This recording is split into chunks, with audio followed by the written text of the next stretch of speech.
Halo Sobat Sehat semua, Assalamualaikum warahmatullahi wabarakatuh. Salam jumpa kembali dengan saya Sugito di channel Berbagi Sehat. Channel edukasi dan motivasi seputar asam lambung, GERD, anxiety psikosomatis berdasarkan pengalaman saya. Saya bukan siapa-siapa, bukan dokter, juga bukan tenaga medis. Saya hanyalah orang yang pernah menderita asam lambung, GERD, anxiety psikosomatis dalam waktu yang cukup lama. Dan alhamdulillah sekarang sudah sembuh. Harapan saya khususnya kepada teman-teman yang masih menderita asam lambung, GERD, anxiety psikosomatis, setelah menonton video ini akan dapat tersugesti dan termotivasi untuk dapat cepat sembuh. Saya bisa sembuh, insya Allah teman-teman pasti juga bisa sembuh. Badai pasti berlalu. Baiklah teman-teman, pada kesempatan kali ini saya akan berbagi seputar asam lambung, GERD, anxiety psikosomatis dengan topik pahami hal ini akan cepat sembuh dari asam lambung, GERD, anxiety psikosomatis. Baiklah teman-teman, sebelum saya lanjutkan ya, tolong yang belum subscribe channel ini, klik subscribe dan loncengnya supaya teman-teman tidak ketinggalan konten video-video berikutnya.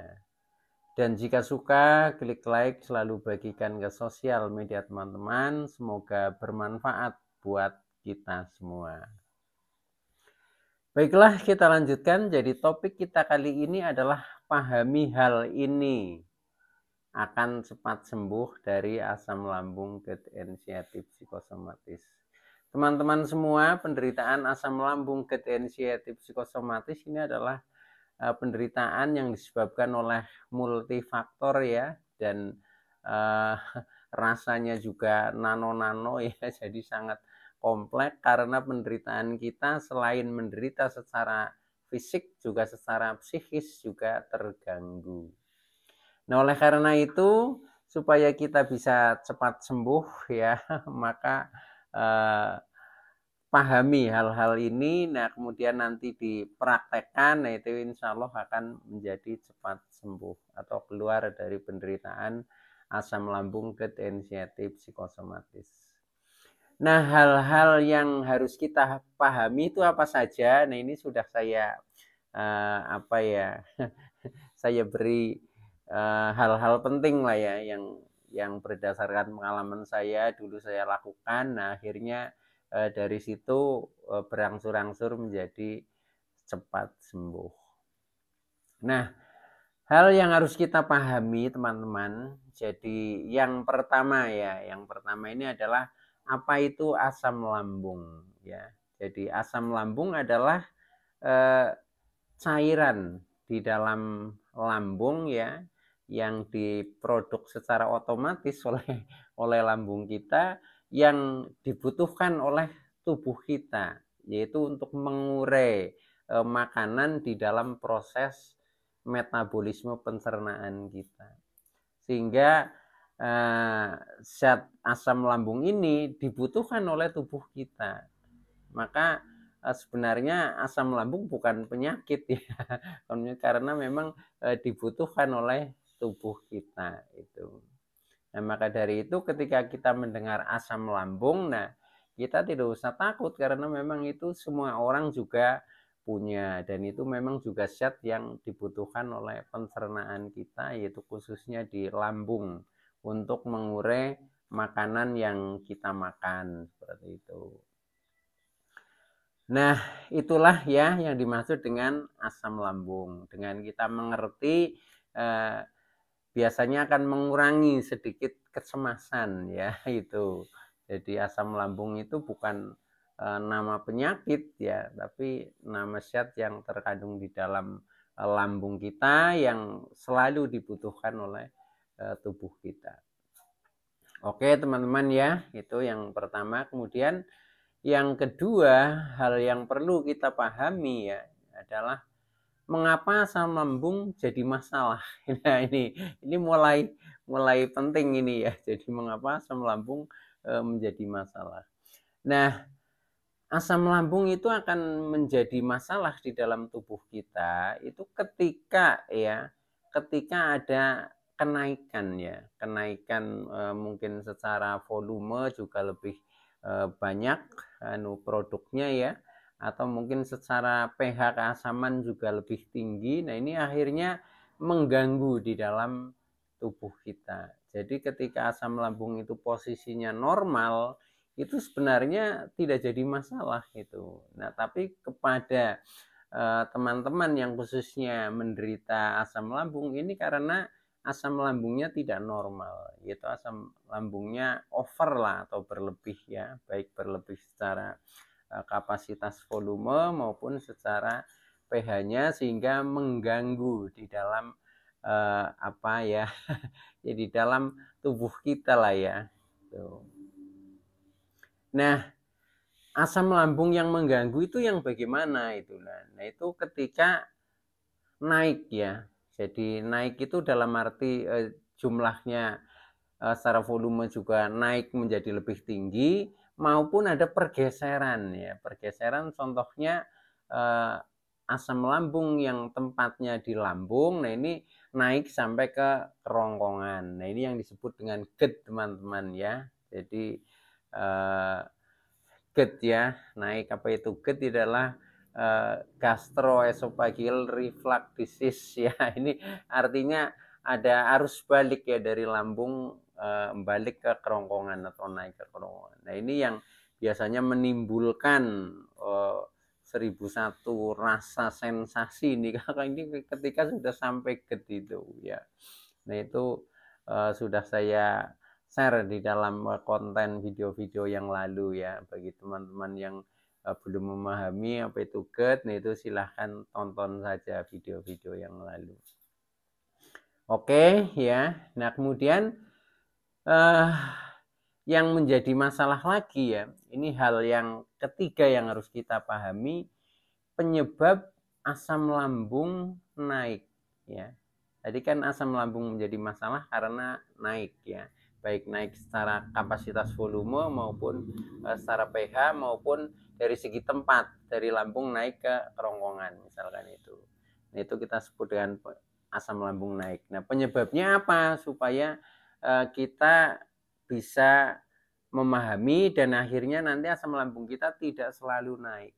Kalau asam lambung kita tidak selalu naik, artinya normal, kita sembuh seperti itu, teman-teman. Oke Nah ini penyebab asam lambung naik ini yang penyebabnya tadi saya katakan multifaktor Jadi asam lambung naik itu bisa karena mungkin dari makanan Contohnya yang makanan-makanan yang sering kita pantang lah makanan pedas, makanan asam-asam, mungkin makanan berlemak tinggi Nah, itu biasanya akan memacu asam lambung untuk naik.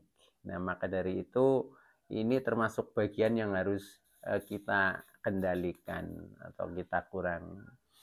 Nah, akan tetapi yang lebih dominan yang menyebabkan asam lambung itu naik itu biasanya dari pikiran Pikiran, perasaan, emosi, kejiwaan. Nah, ini yang kadang menjadi lama sembuh karena memang secara pikiran ini banyak tekanan, emosi selalu timbul, mungkin kita juga sering marah-marah mungkin kita juga kecemasannya tinggi, ketakutan, kekhawatiran, was-was dan lain sebagainya Nah, ini menyebabkan asam lambung, teman-teman. Sehingga kalau kita persentase kenaikan asam lambung itu lebih banyak dari pikiran. Katakanlah 90% itu dari pikiran Tapi yang 10% mungkin dari faktor lain lah seperti makanan dan lain sebagainya itu.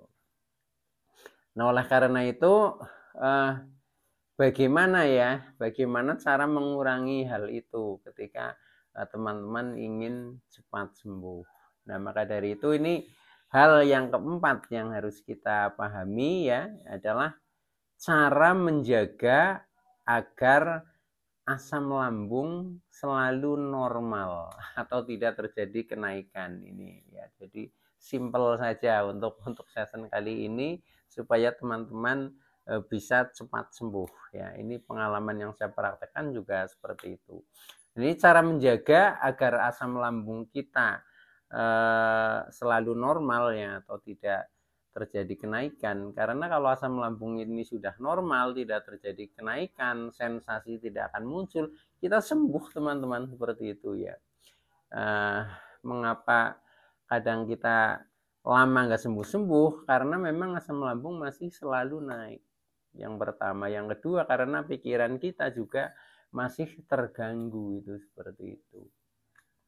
Nah, ini cara menjaga agar asam lambung selalu normal ya, dalam artian tidak selalu naik, yaitu dengan 3P-nya dijaga teman-teman ya. 3P yang pertama adalah pola makannya, kemudian pola hidupnya, pola pikirnya ya. Untuk pola makannya, nah tentunya biasalah ya, kita makan usahakan bisa normal ya. Kalau memang lambung sudah tidak begitu bermasalah ya, kita usahakan makan normal, makan makanan yang sehat dan bergizi. Tetapi kalau lambung masih belum bisa dikompromi, nah kita untuk pantangannya itu yang kita kendalikan ya, kita kendalikan atau kita kurangi porsinya lah, seperti itu. Contohnya yang pedas, yang asam, yang berlemak tinggi itu.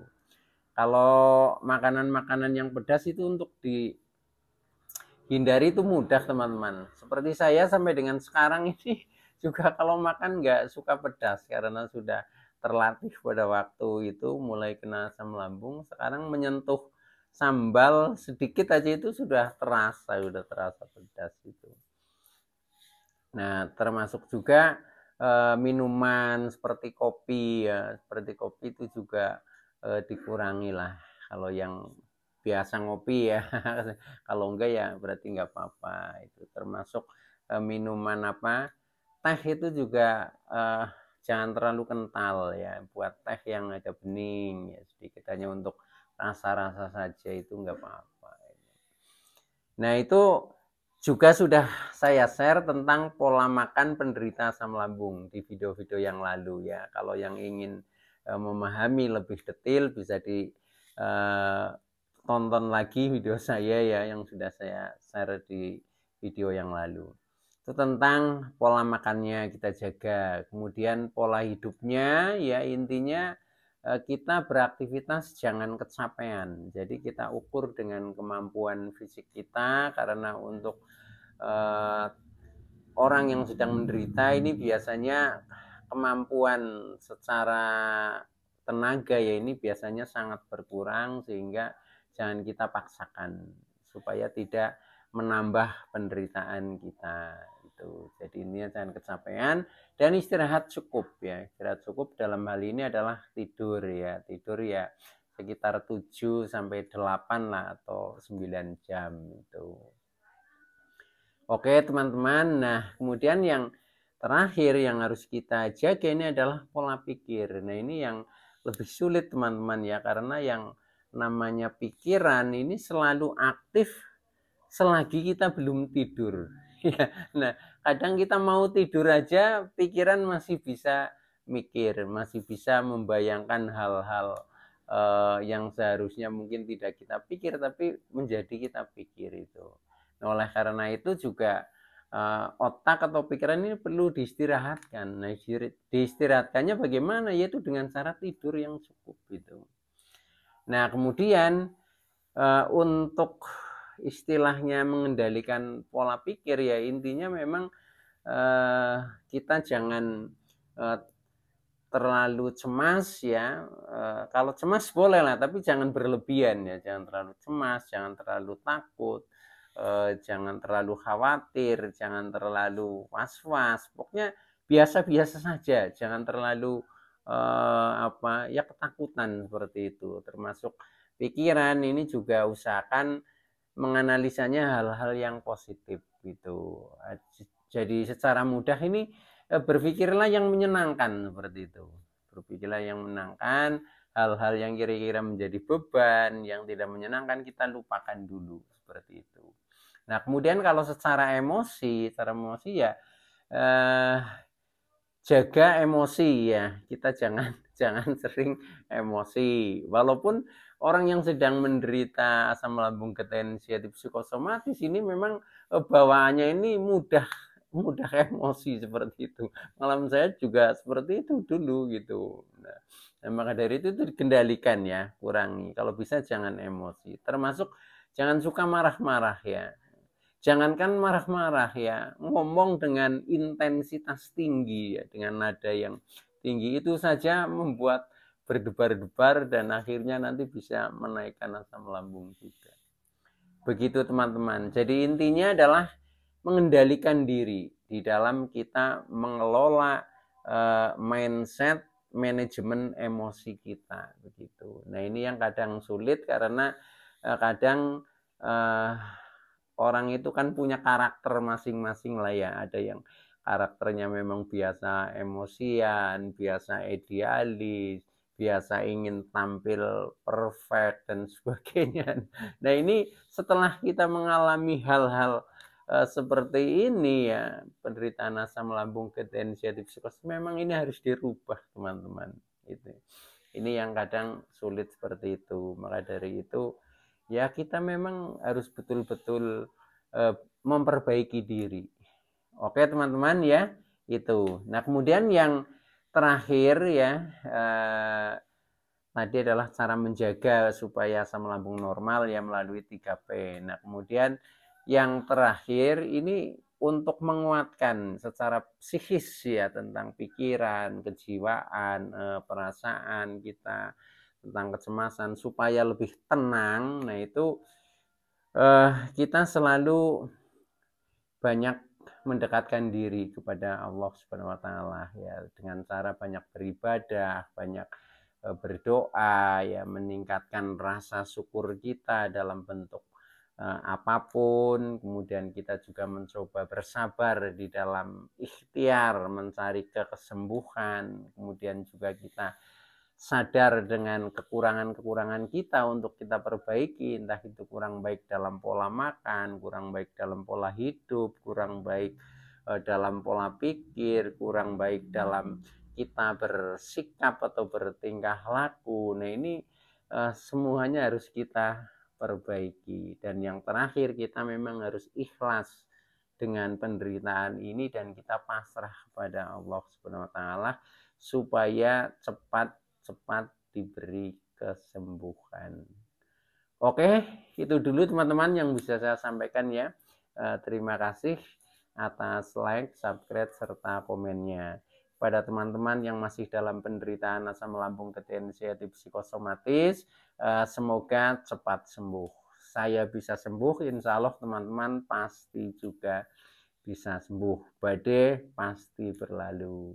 Oke, terima kasih. Wassalamualaikum warahmatullahi wabarakatuh.